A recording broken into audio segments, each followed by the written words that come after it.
تو یہ کفار کے حوالے سے یہ بات آتی ہے. مسلمانوں کے حوالے سے جو بات آتی ہے اس کو تھوڑا دماغ میں رکھنا ضروری ہے کہ اگر مسلمان حکمران ہیں اور وہ قرآن اور حدیث کے مطابق نہیں چل رہا تو اس کے اوپر پھر سزا آ جاتی ہے. یعنی وہ بھلے مسلمان ہو، نیک ہو، سب کچھ اچھے طریقے سے کر رہا ہو، لیکن قرآن اور حدیث کے مطابق نہیں کر رہا تو پھر اللہ سبحانہ و تعالیٰ کہتے ہیں کہ پھر میرے لیے کوئی مسئلہ نہیں، میں تمہارے اوپر دوسری قوم لے آؤں گا جو تم سے زیادہ اچھی ہوگی، جو تم سے زیادہ نیک ہوگی، جن سے میں محبت کرتا ہوں گا، وہ مجھ سے محبت کرتی ہوگی، وہ نرم دل ہوں گے مسلمانوں کے لیے. یعنی جب حکومت کریں گے تو نرم دل ہوں گے مسلمانوں کے لیے. مسلمان یہ نہیں ہوتا کہ جو چوری کر رہا ہو، ڈکیتی کر رہا ہو، وہ نرم دل ہوں گے. یعنی ایسی پالیسیاں بنائیں گے، ایسے قانون بنائیں گے جیسے حضرت عمر رضی اللہ عنہ نے کہا کہ جی جو بیوہ ہے، جو بوڑھے لوگ ہیں، یا کیا کہتے ہیں ان لوگوں کے لیے جو ہے وہ آسانیاں پیدا کی کہ نہیں ان کے بیت المال سے خرچہ ملے گا ان لوگوں کو. تو اس طرح کی پالیسی بنائیں گے. یعنی جو مسلمان لوگ ہیں ان لوگوں کے لیے اچھی قانون بنائیں گے. اور جو لوگ منافق ہیں اب اور جو کفار ہیں، بارڈر کے اوپر اگر کوئی کفار آ رہا ہوگا تو اس کے اوپر لڑ بھی جائیں گے، اور اگر مسلمانوں پہ انہوں نے کہیں پہ حملہ بھی کیا تو وہ اس کو چھڑا لیں گے اور جہاد کریں گے. تو اس طریقے سے اللہ سبحانہ و تعالیٰ نے فرمایا سورہ مائدہ میں. اچھا، اس کے بعد جو ہے یہ اللہ سبحانہ و تعالیٰ نے طریقہ ایک بتایا کہ ہم جو ہے اگر مسلمان، یعنی اس سے یہ پتہ چلتا ہے کہ اگر مسلمان قوم قرآن اور حدیث کو چھوڑ کے اپنی مرضی سے فیصلے کرنے لگ جائے تو اللہ سبحانہ و تعالیٰ ایسی قوم کو تباہ و برباد کر دیتے ہیں. اور یہ اس وجہ سے میں کہہ رہا ہوں کہ اس میں لکھا ہوا ہے اے ایمان والو، تم میں سے جو شخص اپنے دین سے پھر جائے. تو دین کا مطلب نماز، روزہ، زکوٰۃ، حج یہ نہیں ہے، بلکہ اس کے اندر پورا کا پورا اسلام شامل ہے. جیسا کہ نبی کریم صلی اللہ علیہ وسلم نے باقاعدہ دوسرے ملکوں کے بادشاہوں کو خط لکھا، پھر انہوں نے فتح مکہ کے بعد دوسرے علاقوں کے لوگوں کو لکھا کہ یا تو اللہ اس کے رسول پہ ایمان لے آؤ، دوسری صورت یا تو ہمارے ساتھ جو ہے کوئی معاہدہ کر لو، اور تیسری صورت بتائی کہ یا تو جنگ ہے. تو یہ باقاعدہ انہوں نے وہاں کے حالات کو کنٹرول کیا کہ بھائی ان سب چیزوں کو، یعنی ہم سب کو ایک ہونا چاہیے. اور پہلے عرب والے کیونکہ آپس میں لڑتے جھگڑتے رہتے تھے، چھوٹے چھوٹے گروپ بنا کے رہتے تھے، ایک دوسرے کے اوپر حملے بازی، اور یعنی ان کو جنگلی کتا کہا جاتا تھا. نبی کریم صلی اللہ علیہ وسلم کے یعنی سے پہلے، اسلام سے پہلے ان کو وار ڈاگ کہتے تھے، یعنی جنگلی کتے کہتے تھے کہ یہ آپس میں چھوٹے چھوٹے علاقے بناتے اور خود ہی ایک دوسرے سے لڑتے رہتے. تو ان کی طرف نہ رومن امپائر آتی تھی، نہ ہی جو ہے وہ پرشین امپائر تھی، دونوں ان کے اوپر اٹیک نہیں کرتے تھے. صرف اسی وجہ سے کہ یہ خود اتنے غیر منظم ہے کہ ان کے اوپر قابو پا کے ان سے کچھ حاصل نہیں ہونا، الٹا اور مصیبت گلے پڑ جائے گی. تو یہ وہ قوم تھی، اس کو نبی کریم صلی اللہ علیہ وسلم نے ایک کیا، اور وہ پھر قوم پوری دنیا میں، یعنی آدھی دنیا سے زیادہ ماشاء اللہ سے لوگوں میں اسلام پھیلایا. خیر، تو یہاں پہ اللہ سبحانہ و تعالیٰ نے بڑے صاف لفظوں میں کہہ دیا تھا کہ اگر تم دین سے پھر جاؤ گے تو پھر میرے لیے کوئی مشکل نہیں ہے. اگر آپ دیکھیں پوری دنیا میں لوگ دھڑا دھڑ مسلمان ہو رہے ہیں ماشاء اللہ، ہر کوئی اور قرآن پڑھ رہے ہوں. ہم تو بائی برتھ مسلمان ہیں نا، ہم تو قرآن دیکھتے ہی نہیں ہیں. ہم نے عربی میں پڑھ لیا، بس ختم ہو گئی بات. لیکن وہ قرآن کو ترجمے کے ساتھ پڑھ رہے ہیں، اس کی تشریح پڑھ رہے ہیں، اس کو سمجھ رہے ہیں. اب کیا ہے کہ وہ اس کے بارے میں ایک یعنی وہ رکھتے ہیں کہ اگر ہمارے قرآن میں یہ سب کچھ لکھا ہوا ہے تو پھر یہ سارے جو کیا کہتے ہیں مسلمان ہیں، یہ کیوں نہیں اب تک اس طرح کا اسلام دکھا رہے ہیں. تو جب مجھ سے کسی نے پوچھا، میں نے ان کو بتایا کہ دیکھو یہ آیت دکھا دی. میں نے کہا کہ دیکھو یہ ہونے والا ہے، یہ آنے والے وقتوں میں 15 20 30 سالوں میں ہو سکتا ہے ایسا ہو جائے گا. آپ دیکھو گے کہ ہم سب کو مٹا دیا جائے گا، ہمارے اوپر مسلط ہو گئے دوسری قومیں، اور ہو سکتا ہے کہ تم ان کے ذریعے آؤ اور تم ان لوگوں کو بتاؤ کہ دیکھو یہ اسلام ہے، اور وہ لوگ تمہارا آئیڈیا کو پسند کریں گے پھر، اور خود مسلمان ہو جائے گے. وہ یہ ہوتا رہتا ہے، یہ اس طریقے سے چلتا رہتا ہے. جب مسلمان ایک دم اپنے مست ہو جاتے ہیں نا تو اللہ تعالیٰ اس پورے مسلمان قوم کو بھی اڑا دیتے ہیں اور دوسرے مسلمانوں کو ان کے اوپر حاکم بنا دیتے ہیں جو ان سے زیادہ اچھے ہوتے ہیں، بہتر ہوتے ہیں. ابھی چل رہا ہے ارطغرل، غازی عثمان وغیرہ، دیکھ رہے ہوں گے آپ لوگ کہ کس طریقے سے جو مسلمان مست ہیں ان کا کیا حال ہو رہا تھا. ایسے ہی ہوتا ہے، یہ اللہ سبحانہ و تعالیٰ کا حساب کتاب ہے. اچھا، میں ان کی سائڈ نہیں ہوں، یہ جو بازاروں میں پھٹ جاتے ہیں یا مسجدوں میں پھٹ جاتے ہیں، ٹھیک ہے، خودکشی حرام ہے. اور یاد رکھیں کہ جب بالکل آخری موقع آ جاتا ہے، جب آدمی کے سامنے یعنی موت سامنے سر پہ نظر آ جاتی ہے، تب ایسے میں کوئی اقدام اٹھاتا ہے.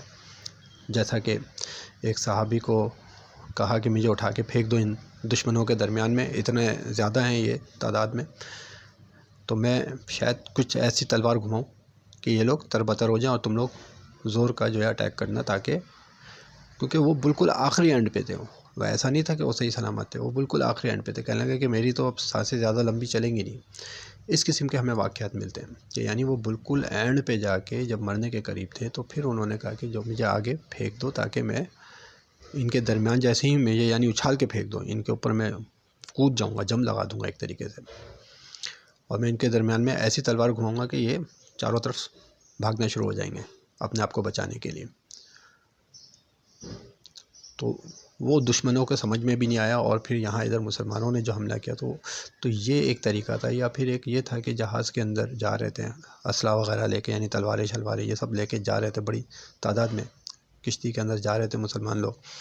چاروں طرف سے جو وہ رومن امپائر کی جو کشتیاں تھیں ان لوگوں نے گھیر لیا. یہ بات کا واقعہ ہے. پھر اس وقت جو ہے ان لوگوں نے، مسلمانوں نے کہا کہ اگر یہ سارا سامان، ساز و سامان ان لوگوں کے ہتھے چڑھ گیا تو ہم سب پھنس جائیں گے، اور لڑیں گے تو بھی مر جائیں گے، کیونکہ بہت کم تعداد میں ہم، اور وہ چاروں طرف سے انہوں کی بہت ساری کشتیاں آ رہی ہیں اور وہ بھری ہوئی، اور جب کہ یہ تعداد میں کم تھے. تو انہوں نے کہا کہ یہ کشتی کو ہی تباہ کر دو، یہ کشتی ڈوب جائے گی، بھلے ہم مر جائیں لیکن یہ سامان ان کے ہتھے نہیں چڑھے گا. وہ ایک آخری اینڈ پوائنٹ تھا. اس میں اگر دیکھا جائے تو وہ اگر کشتی پہ ان سے لڑتے تو کتنی دیر لڑتے. یہ ایک آخری پوائنٹ تھا. اسی طریقے سے ہم سنتے ہیں کہ جب ٹینکیں آ رہی تھی تو ہمارے فوج کے نوجوان تھے جو انہوں نے بم باندھ کے لیٹ گئے تھے کہ ٹھیک ہے جان جاتی ہے جائے، لیکن یہ شہر میں گھس گئے تو ہم میں سے کوئی نہیں بچے گا. یہ اینڈ پوائنٹنگ ہوتی ہے. لیکن یہ کہ مسجدوں میں پھٹ جانا، بازاروں میں پھٹ جانا، مسجد میں تو پہلے ہی لوگ مسجد میں نہیں آتے، اور جو بیچارے آ رہے ہیں ان کو بھی تم لوگ اڑا رہے ہو. یہ جو ہے نا، یہ تو یا تو منافقین ہے یا تو عقل کے پیدل ہیں. ان کو دین اسلام کی سمجھ ہی نہیں ہے. اگر دین اسلام کی سمجھ ہوتی، قرآن حدیث پڑھا ہوتا تو ان کو پتہ ہوتا ہے کہ مسلمانوں کے لیے سخت ہونا ہے یا کفار کے لیے سخت ہونا ہے. خیر، اللہ سبحانہ و تعالیٰ ہم سب کو ہدایت دے، ان کو بھی اور ہمیں بھی، آمین. میں سب کے لیے ہدایت مانگتا ہوں، اور ہمیشہ مانگنی چاہیے، اپنے لیے بھی مانگنی چاہیے لوگوں کو. ہمارے یہاں لوگ جو ہیں بڑا اڑ جاتے ہیں. میں ایک صاحب کے ساتھ بات کرتا ہے، اللہ تعالیٰ ہم سب کو ہدایت کریں، آپ اپنے لیے ہدایت مانگیں. میں نے کہا بالکل میں اپنے لیے مانگوں گا یار. اللہ تعالیٰ ہمیشہ انسان کو ہدایت مانگنی چاہیے. اور اگر آپ کو لگتے ہیں آپ پیر کامل ہے تو ماشاءاللہ اچھی بات ہے. تو یہ ہمارے یہاں لوگوں کے یہاں جو اکڑ ہے، یہی اکڑ شیطان کو بھی تھی، یہ یاد رکھیے گا. خیر چھوڑیں، ابھی واقعہ جو چل رہا ہے وہ سلسلہ وہ یہی چل رہا ہے کہ پہلا پوائنٹ تھا کہ اگر، اور اسی میں نے جو ہے نا وہ دوسرا پوائنٹ بھی کور کر دیا تقریباً، دوسرا اور تیسرا بھی، اسی لیے اتنی لمبی بات ہو گئی. پہلا پوائنٹ یہ تھا میرا کہ ہم نے اس واقعے سے ہمیں یہ پتہ چلا کہ اگر حکومت کسی خراب آدمی کے ہاتھ میں آئے گی تو وہ پورے نظام کو، یعنی پورا نظام خراب کر دے گا، اور ایک ایک بندہ جو ہے وہ اس کے لیے بھی حلال کام کرنا مشکل ہو جائے گا. پھر دوسرا پوائنٹ یہ تھا کہ اگر خدا نخواستہ آپ کے سامنے ایسا زمانہ آ جاتا ہے جب آپ کو کہا جا رہا ہوتا ہے کہ آپ حرام کام کرو اور آپ کو زور زبردستی کی جا رہی ہوتی ہے، تو پھر ایسے میں آپ کنارہ کشی اختیار کر لیں. جیسے کہا گیا کہ مسلمانوں کا آخری وقت میں ان کی، یعنی بہترین مال ان کی وہ بھیڑ بکریاں ہوں گی جن کو لے کے وہ جنگل کی طرف چلا جائے گا یا پہاڑوں یا غاروں کی طرف. ایسی کچھ حدیث کا مفہوم ہے کہ مسلمان آخری وقت میں اس طریقے سے اپنی، یعنی صرف اور صرف ایمان بچانے کے لیے. ہاں اگر امام مہدی آ گیا تو امام مہدی سے مل جائے، اور اگر امام مہدی سے نہیں مل سکتے، یعنی سفر فاصلے بہت زیادہ ہیں اور نہیں پہنچ سکتا ان تک، تو پھر وہ ایسے میں پہاڑوں کی طرف رخ کر لیں. اب تیسرا پوائنٹ کے حوالے سے بات کرتے ہیں کہ یعنی پہلا واقعہ تو ہم نے یہ دیکھا اس میں کہ سورہ کہف کہ اصحاب کہف کے زمانہ جو ہے وہ بہت خراب ہو گیا تھا. پھر اس کے بعد دوسرا ہم نے دیکھا کہ وہ اٹھ کے چلے گئے جنگل میں، غاروں میں گئے، 300 سال تک سوئے، اور جب واپس آئے تو جو تھرڈ پوائنٹ جو سامنے آیا وہ یہ آیا کہ وہ زمانہ چینج ہو چکا تھا. جو کفار لوگوں کا زمانہ تھا وہ ختم ہو گیا تھا اور دیندار لوگوں کا زمانہ آ گیا تھا. اب وہ لوگ جو کہتے ہیں نا کہ کون لائے گا اسلام، کہاں سے آئے گا اسلام، تو سمجھ لے اس بات کو کہ اللہ سبحانہ و تعالیٰ کے لیے کوئی مشکل نہیں ہے. اور اللہ تعالیٰ کو چیلنج کرنے سے پہلے 10 دفعہ اپنے گربان میں جھانک لو، تمہاری اوقات کچھ بھی نہیں ہے. یہ ہر انسان کو میں کہہ رہا ہوں جو اس قسم کی بات سوچتا ہے کہ کیسے زمانہ بدلے گا. تو اللہ تعالیٰ نے دکھا دیا کہ بھائی زمانہ میں بدل دیتا ہوں، میرے لیے کوئی مشکل نہیں ہے. تو ہمارے پاس یہ چیز سامنے ہمارے آ رہی ہے کہ 2 طریقے اللہ سبحانہ و تعالیٰ نے بتائے جس سے پورا وہاں کی جو پوری قوم ہے، یعنی پورا ملک ہے، وہ بدل سکتا ہے. پہلی تو یہی ہے کہ اگر آپ سیدھے راستے پہ نہیں آئیں گے تو آپ کے اوپر دوسری قوم کو مسلط کر دیا جائے گا. اور دوسرا راستہ اللہ سبحانہ و تعالیٰ نے جو بتایا وہ یہاں پہ میں آپ کو پڑھ کے بتا رہا ہوں. اس کے پہرے دار انسان کے آگے پیچھے مقرر ہے جو اللہ کے حکم سے اس کی نگہبانی کرتے. تو یہاں پہ اللہ سبحانہ و تعالیٰ نے ایک، کیونکہ پرانی آیتوں پیچھے یعنی جو آیتیں تھیں ان سے سلسلہ چلتا ہوا رہا تھا، پوشیدہ کے حوالے سے، لوگوں کے جو دلوں میں پوشیدہ ہے جو کچھ بھی ہے وہ اس حوالے سے اللہ سبحانہ و تعالیٰ ایک کانٹیکس بیان کرتے ہوئے آئے. اور پھر اس کے بعد اللہ سبحانہ و تعالیٰ نے ایک اور بات کہی جو اب ہم لوگوں کے اوپر اترتی ہے. کسی قوم کی حالت اللہ تعالیٰ نہیں بدلتا جب تک کہ وہ خود اسے نہ بدلیں جو ان کے دلوں میں. اس بات کو اچھی طریقے سے سمجھ لیں آپ کہ اللہ تعالیٰ اس قوم کی حالت نہیں بدلتا جو جب تک کہ وہ خود اسے نہ بدلے جو ان کے دلوں میں، جو ہمارے دلوں میں رچ بس گیا ہے. جیسے یہودیوں کے زمانے میں بچ گیا تھا نا، وہ بچھڑا بس گیا تھا ان کے دل میں. اللہ تعالیٰ وہاں پہ کتاب میں احکامات اتار رہے ہیں اور یہاں یہ بچھڑے کو معبود بنا کے بیٹھے ہیں. تو ہمارے پاس جو اس وقت قرآن کی کتاب موجود ہے، ٹھیک ہے، قرآن کی کتاب میں آیا ہے کہ اللہ اور اس کے رسول کی اطاعت کرو. رسول صلی اللہ علیہ وسلم کی اطاعت کی وجہ سے ہم حدیثوں کو بھی مانتے ہیں. تو یہاں پہ یہ پورا ایک سلسلہ ہے کہ قرآن اور حدیث کے ساتھ مل کے ہم جو ہیں اپنے سارے فیصلے، اپنے سارا قانون بنا سکتے ہیں، اور یہ بن سکتا ہے، اس میں کوئی مشکل نہیں ہے اگر بنانا چاہیں. لیکن بات کیا ہے، ہمارے یہاں لوگوں کے دلوں میں کیا بس گیا ہے؟ یہ الیکشن، جمہوریت، ڈیموکریسی، یہ ہمارے دلوں میں گھس گئی ہے. اس چیز کو سمجھنے کی ضرورت ہے کہ اللہ تعالیٰ کہ جو تمہارے دلوں میں جب تک بدلو گے نہیں، تو ہمارے دلوں میں کیا بس گیا ہے کہ وہ جی ہمارا پارٹی لیڈر آئے گا نا، وہ نہ صرف ہمارے مسئلے حل کر دے گا بلکہ پوری دنیا کے مسئلے حل کر دے گا، سب کو مسلمان کر دے گا، اور قرآن اور حدیث کے مطابق چلے گا. یعنی جو لوگ قرآن اور حدیث کی نفی کر رہے ہیں، کھڑے کھڑے نفی کر رہے ہیں. دیکھیں پرانے زمانے کے علماء کرام کو جو ہے نا وہ ایک دکھایا گیا کہ جی دیکھیں آپ کے علاقے کے لوگوں خود منتخب کریں گے کہ کون بڑا ہے، ٹھیک ہے، اور یہ ڈیموکریسی ہے، یہ جمہوریت ہے. اس وجہ سے سارے بڑے جو ہیں وہ ان لوگوں کے دماغ میں یہ بات جم گئی کہ ہاں یار یہ تو عوام کھڑا کرے گی، اور عوام کسی بغیرت وغیرت کو تھوڑی کھڑا کرے گی، عوام تو ایک اچھے آدمی کو کھڑا کر دے گی الیکشن میں. تو یہاں پہ یہ سسٹم ان کو سمجھ میں نہیں آیا اس وقت. یہ تو اب کے لوگوں کو سمجھ میں آ جانی چاہیے نا کہ ایسی کوئی کہانی نہیں ہے. میں آپ سے پوچھتا ہوں کہ آپ نے اپنے علاقے میں الیکشن میں ووٹ ڈالا ہوگا بہت سارے لوگوں نے، کیونکہ میں نے اسی لیے یہ سب کچھ الیکشن کے بعد کیا کہ الیکشن سے پہلے کرتا تو لوگ کہتے کہ یار دیکھو شاید آرمی والے کروا رہے ہیں یا پھر کوئی اور لوگ ہیں جو کروا رہے ہیں کہ لوگ ووٹ نہ ڈالیں. نواز شریف کا ٹھپا لگ جاتا ہم پہ، پتہ نہیں کون کون سا ٹھپا جو ہوتا وہ لگا دیتے ہیں لوگ. حقیقت کو سمجھیں. اسی لیے میں نے بعد میں کیا، میں نے کہا اب تم لوگ ٹھنڈے ہو گئے الیکشن کے رزلٹ آ گئے ہوں گے، جو جیت گیا الیکشن، جو ہار گیا سلیکشن. وہ یہ نعرہ ہمیشہ شروع سے لگتا آ رہا ہے. یہ آپ اپنے باپ داداؤں سے پوچھیے گا، وہ بھی آپ کو بتائیں گے ہاں جی بیٹا ایسے ہی ہوتا تھا، ہمارے زمانے میں بھی دھاندلی ہوتی تھی. تو یہ دھاندلی کیوں ہوتی ہے بھائی؟ دھاندلی کروانے والے کون ہیں؟ وہ جی آرمی ہے. اچھا جی آرمی ہے. آپ جو لوگ بیٹھے ہوتے ہیں، جو ڈبے کے اوپر جو بیٹھے ہوئے لوگ ہوتے ہیں، ذرا ان سے جا کے پوچھیں کہ آرمی کا کتنا عمل دخل ہوتا ہے اور کتنا ان لوگوں کا عمل دخل ہوتا ہے. آپ سیاست کو ابھی سمجھے نہیں ہے. بہرحال وہ ایک الگ ٹاپک ہے، میں انشاءاللہ اس پہ پورا پروگرام کر دوں گا ایک. اگر آپ لوگ بولیں گے تو میں یقین کریں پورا پروگرام کر دوں گا. کہتے ہیں نا ایک باریک کپڑا بھی نہیں چھوڑوں گا ان کے وجہ سے، ان پہ وہ پورا ایسے لے کے زیادہ تک میں بتا سکتا ہوں. تو ہمارے علماء کراموں نے یہ سمجھا کہ لوگ ایکسیپٹ کرتے ہیں. آپ لوگ خود بتائیں کہ آپ کے علاقے سے جو بندہ کھڑا ہوا ہے اس کو آپ جانتے ہیں؟ نہ آپ اس کا نام صحیح سے جانتے ہوں گے، نہ آپ کو اس کے بارے میں کچھ پتہ. آپ نے کس کو ووٹ دیا ہوگا؟ جی فلاں پارٹی جو ہے نا اونچی چل رہی ہے، وہ تھوڑا اچھا کام کر رہی ہے، وہ اچھا کام کر. اب اس کے آدمی کو آپ نے سلیکٹ کیا ہے کہ وہ لیڈر صحیح ہے تو یہ بھی صحیح ہوگا. آپ کو کیا پتہ کہ وہ صحیح ہوگا کہ غلط ہوگا؟ یہی تو اسلام میں اور اس میں سب سے بڑا فرق آ رہا ہے کہ یہ برانڈ بازی کر رہے ہیں. یہ برانڈ بازی چل رہی ہے. یہ ان لوگوں کی آپس میں برانڈنگ چل رہی ہے کہ جی فلاں برانڈ کا آئٹم لو گے نا تو وہ اچھا ہے، اب چاہے جیسا بھی ہو. اب ہمیں پتہ نہیں ہے. یقین کریں ایسے ایسے لوگ گدھے سب بیٹھے ہوئے ہیں جو کہتے ہیں کہ فلاں کے نام پہ اگر کتا کھڑا کر دو، گدھا کھڑا کر دو، ہم اس کو بھی ووٹ دیں گے اور الیکشن جتوا دیں گے. یہ ہماری قوم کہہ رہی ہے کہ ہمیں ایسے لیڈر بھی منظور ہیں. تو یہ ہے جہالت کا حساب کتاب.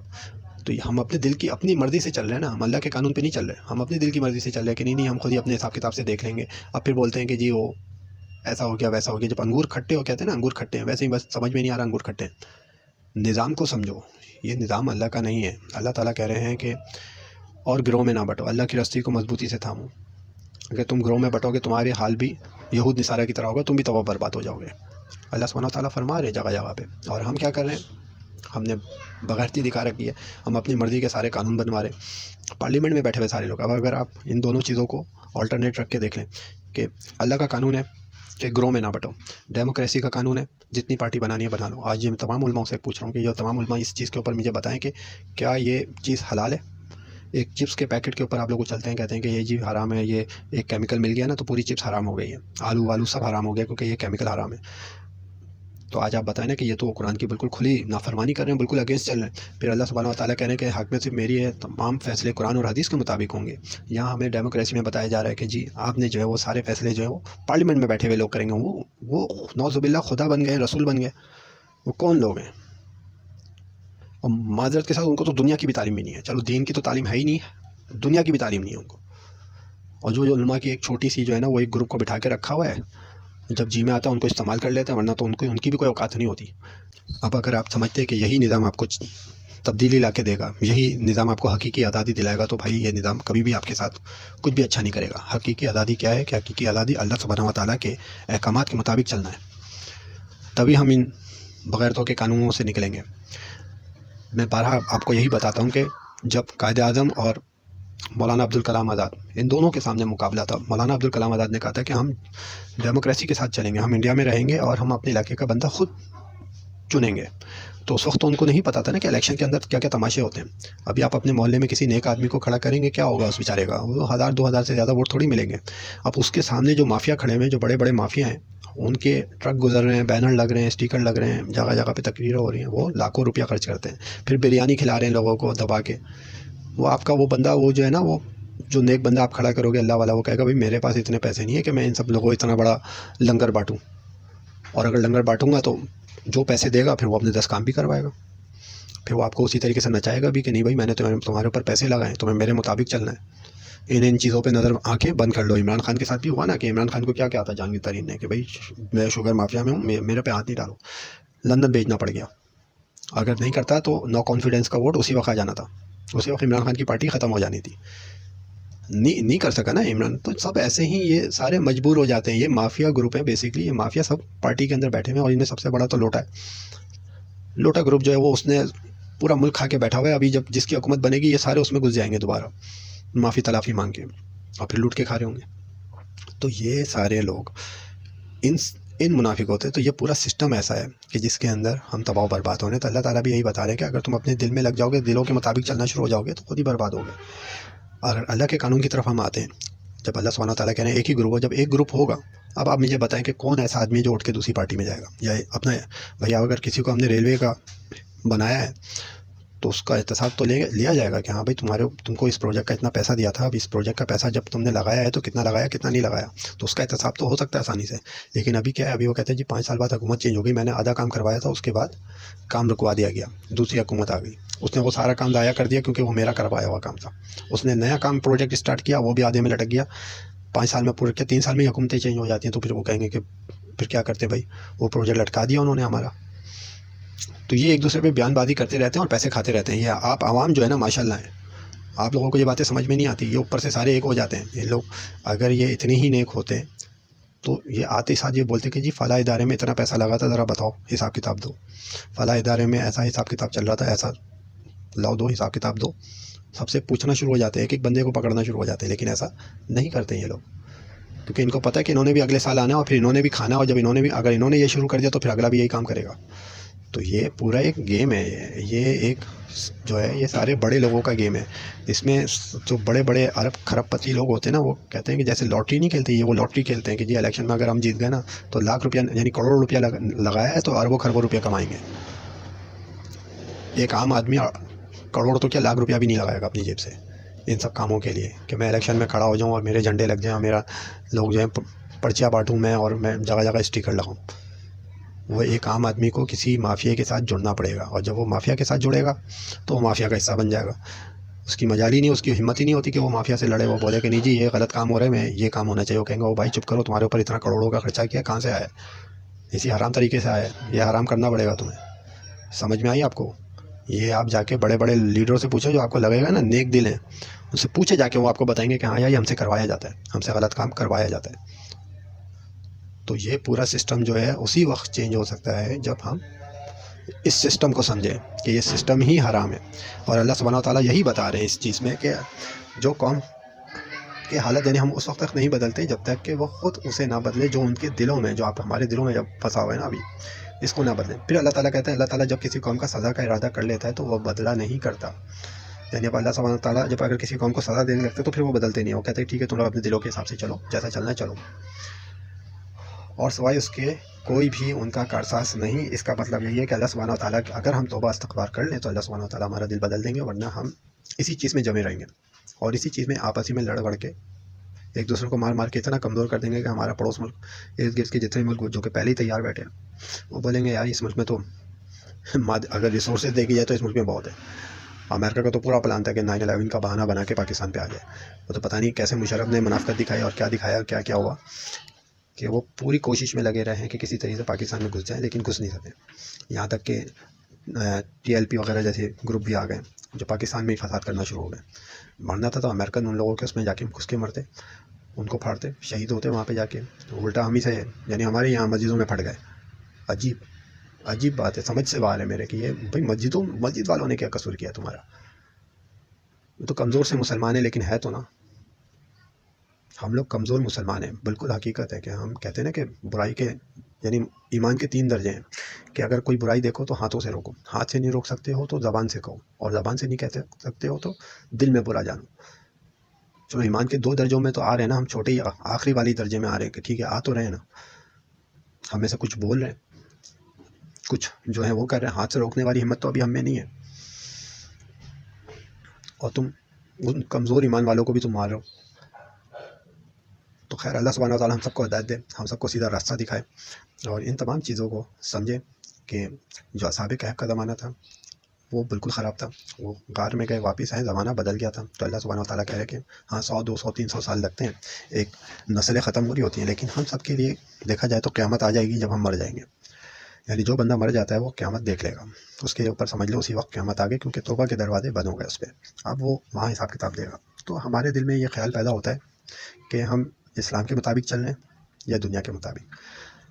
اگر ہمارے دل میں یہ خیال نہیں چلتا ہے تو پھر ہمیں سوچ لینا چاہیے کہ ہمارا کیا حساب کتاب ہوگا، اور میں پھر علماء کرام سے، تمام علماء کرام سے گزارش کروں گا کہ خدا را اس چیز کو کلیئر کریں، اس چیز کو بتائیں عوام کے سامنے کہ کیا آج یہ جو ڈیموکریسی کی پکچر ہمارے سامنے آ چکی ہے، یہ جو بالکل کھل کے آ چکی ہے کہ یہ ایک مافیا گروپ ہے، کیا ابھی بھی آپ سمجھتے ہیں کہ یہ حلال ہے؟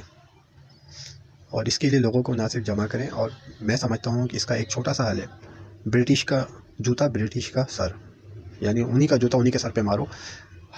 ہم عوام کو چاہیے کہ ہمیں سب کو ایک پلیٹ فارم پہ جمع کریں، ہمیں ریفرینڈم چاہیے، ہمیں اسلامی نظام چاہیے، ساری پارٹی ایک کریں، بیٹھے آرمی بیٹھے، اور آرمی بیٹھ کے تمام علماء کرام کو جمع کریں، سب کو، یہاں تک کہ اوپن، یہ نہیں کہ بند کمروں میں، ایسی جگہ پہ جہاں پہ اگر کوئی پبلک بھی ایکسیس کرنا چاہے تو ان کو بھی وہ ویڈیو باقاعدہ دکھائی جائے کہ ہاں دیکھ لو انٹرنیٹ پہ یہ بات چل رہی ہے۔ اور سید عاصم منیر ماشاءاللہ نام ہی سید ہے، تو سید کا مطلب آل رسول میں سے چلتے ہوئے آ رہے ہیں، جو آل رسول سے چلتا ہوا آ رہا ہے تو نبی کریم صلی اللہ علیہ وسلم کے سامنے حوض کوثر کا سامنا تو ہوگا آمنا سامنا، تو ان کے پاس تو اس سے اچھا اور کوئی موقع ہی نہیں کہ وہ علماء کرام کو پہلے بٹھائیں، سب کو بٹھا کے پوچھیں کہ ہاں بھائی اسلامی نظام کیا کہتا ہے، کیا ہونا چاہیے کیا نہیں ہونا چاہیے، ان کو بٹھائیں، ان سے سارا قرآن اور حدیث کے مطابق سارے پوری کتابیں لکھوائیں، اور پھر اس کے بعد اس کے اوپر امپلیمنٹ کروانے کی کوشش کروائیں۔ اور یہ دیکھ لیں ابھی بھی یہی ہو رہا ہے، ابھی بھی تماشا، مجھے یقین تھا، پہلے بھی میں نے سب کو بولا ہے کہ جو جیت جائے گا وہ کہے گا الیکشن ہوا ہے، جو ہار جائے گا وہ کہے گا سلیکشن ہوا ہے، اور ابھی بھی یہی چل رہا ہوگا، مجھے ابھی نہیں پتہ کون جیتا کون ہارا، کہیں سے کچھ خبر آ رہی ہے کہیں سے کچھ خبر آ رہی ہے، لیکن یہ کلیئر، اور ان دی اینڈ سب سے زیادہ گندے جو ہوتے ہیں وہ آرمی والے ہوتے ہیں، ان دی اینڈ آرمی نے سب کہیں گے آرمی والوں نے یہ سارا کام کروایا، تو جب آپ ہی نے سارا کام کروایا ہے ہر چیز میں تو اچھا ہی کام کروا لیں۔ اللہ سبحانہ وتعالی ہم سب کو ہدایت دے۔ جو میں نے اصحاب کہف کا جو واقعہ بتایا آپ کو، وہ صرف دجال کے فتنوں کے حوالے سے بتایا کہ وہ فتنے کیا ہیں اور ان سے کیسے بچا جائے، یہ ڈیموکریسی بھی ان کے پارٹ آف دی گیم ہے، اسی طریقے سے یہ جو پوری دنیا کا جو اکنامک نظام ہے وہ بھی ان کا ایک گیم ہے، بہرحال اس سے تو ہم نہیں نکل سکتے ابھی، لیکن ہاں ہم اپنے ملک میں ایک ہو سکتے ہیں، ہم اپنے ملک میں اسلامی نظام لا سکتے ہیں، کیونکہ قائد اعظم اور مولانا عبدالکلام آزاد دونوں بیٹھے ہوئے تھے، تو مولانا عبدالکلام آزاد نے کہا تھا کہ ہم ڈیموکریسی کے ساتھ چلیں گے، ٹھیک ہے، ایک ملک انڈیا آزاد ہوا جو وائس نام بیس پہ، کہ وہاں ہندو مسلمان سکھ یہودی عیسائی سب مل کے رہیں گے اور ڈیموکریسی سے چلیں گے۔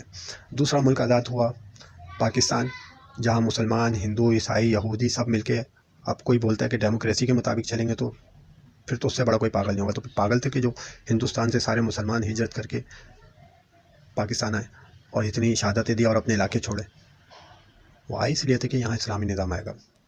تو امید ہے کہ اس چیز کے اوپر، کیونکہ میری کسی سے کوئی لڑائی نہیں ہے، میں تو ایک چھوٹا سا طالب علم ہوں، میں تو سیکھ رہا ہوں، خود قرآن کو ابھی خود پڑھ رہا ہوں، سمجھ رہا ہوں، لیکن آپ لوگ جنہوں نے دین کے جو عالم ہیں مفتی ہیں وہ اس بات کو سوچیں، اور خاص کر جو جن لوگوں کے ہاتھ میں پاور ہے ان سے ان کی پاور کا پوچھا جائے گا، تو اللہ سبحانہ وتعالی ہم سب کو سیدھے راستے پہ دکھائے۔